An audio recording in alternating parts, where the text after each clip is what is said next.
tell. It's the wilderness, baby. He's gonna add a drain.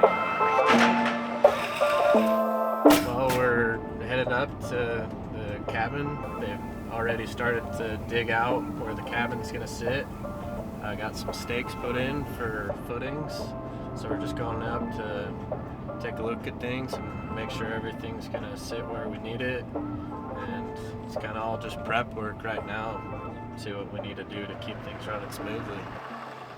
Well, here we are, Huntsville, Utah, cabin site. We actually just came from talking to the neighbors. First time I've met them. Just kind of went over with her what was going to be happening up here. Wanted to just have an open dialogue. This is the building site on the property. Looks like we do have a little bit of water. Not sure if it's groundwater, like a spring, hopefully not, or if it's just kind of thawing out still. We just dug it just a couple days ago, so could take a minute for the water to go away. But yeah, this is kind of hopefully the deepest area that we're gonna have to dig. Usually have to dig a little bit further out from where the footings are gonna sit, just so there's some room to work. As you could see before, where all the orange paint was, that was kind of the building itself. But you see all these extra stakes just kind of out in the open. Those are actually for footings for posts for the deck. So the deck is going to extend out from the actual building roughly 12 feet. So we have to have concrete poured specifically just for that to be able to hold it up. When they do property surveying, they'll usually put in these big sticks just so you can see. But they'll put in these big stakes that they pound in. They're usually at least 4 feet long. Just something that really will never like erode away or anything. You know, it's always in the right spot. And then they mark it usually with the color, just as stuff overgrows it, it's a little easier to see. So this is it. Pretty exciting. Homeowners have already come up and kind of checked out where we have the property line marked out for the building. And they said it's good to go. So it's all moving forward from this point.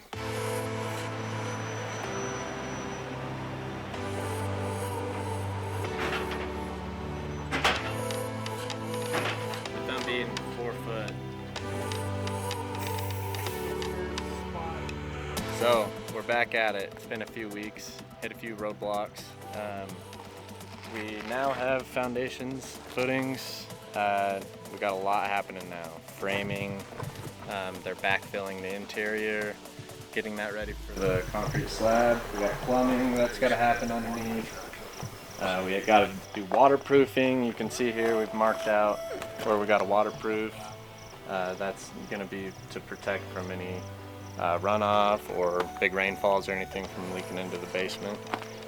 So we got waterproofing coming tomorrow, and yeah, came up with the crew. Kiddo's over there.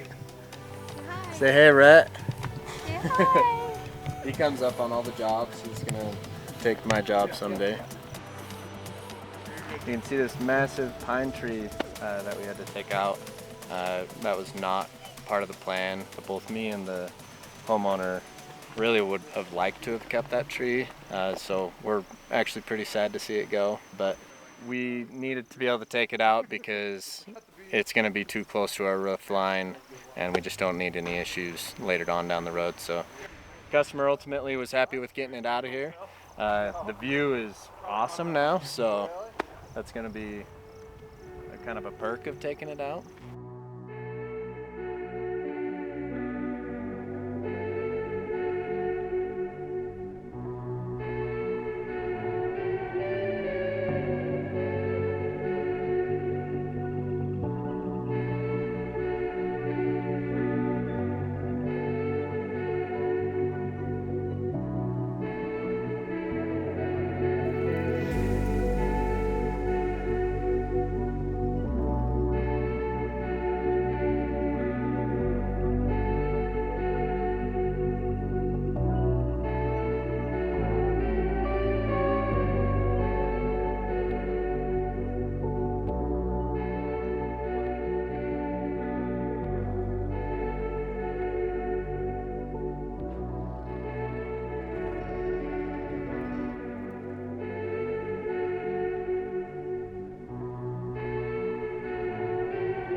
Alright, here we are, August 4th, back at the cabin build.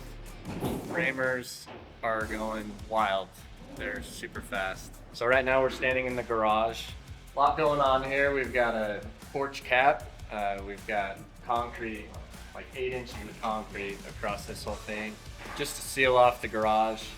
So we're gonna be where we have solar batteries and all the panels for that, as well as the meter. And we've got steel beams here. We've got a steel beam going across the top here. So a couple things to point out too as we're walking around. You'll see that we've got steps in the concrete that go all the way around the build.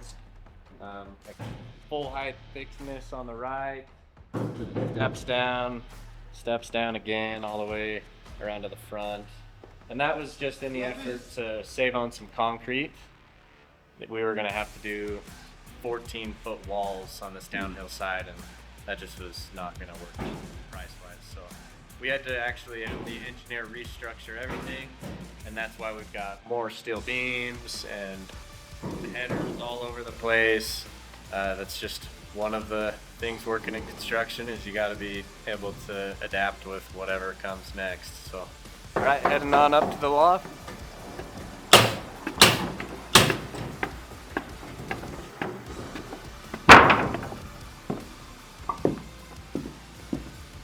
Obviously don't have the roof on here yet, so a lot of open space lighting.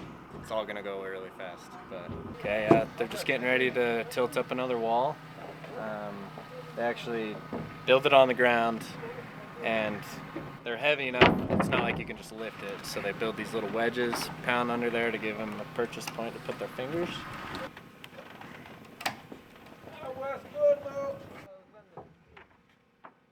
And what they'll do is they'll level it, and with these braces, they've got these boards they shot onto the ground. They'll just slide the brace along and then shoot it as soon as it's level, that way it doesn't move anywhere.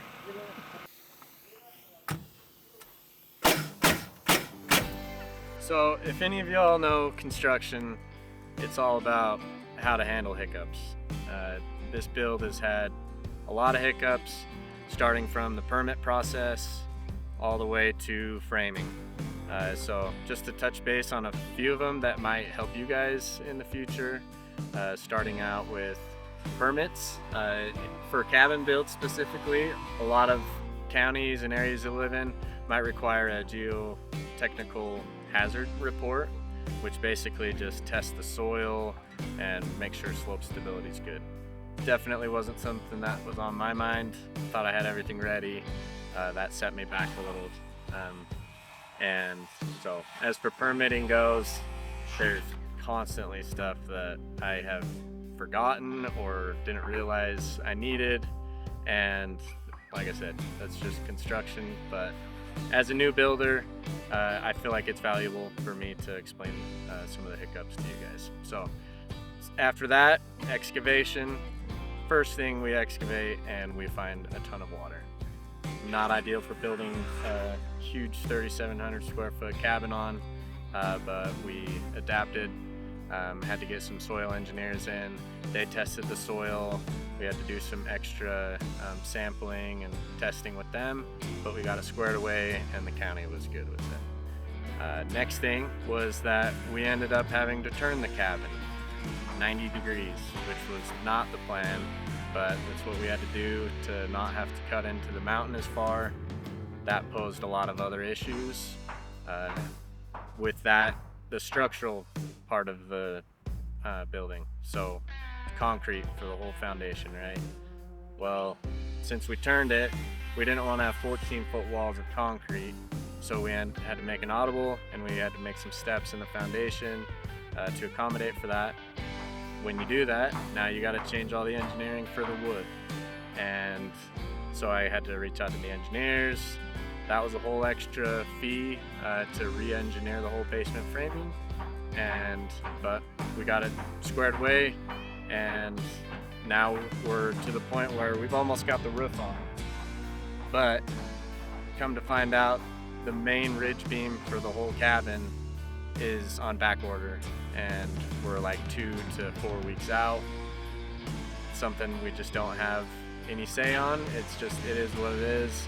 Not something you expect, but to combat that, we're gonna try and get some other trades in here to do some work in the meantime.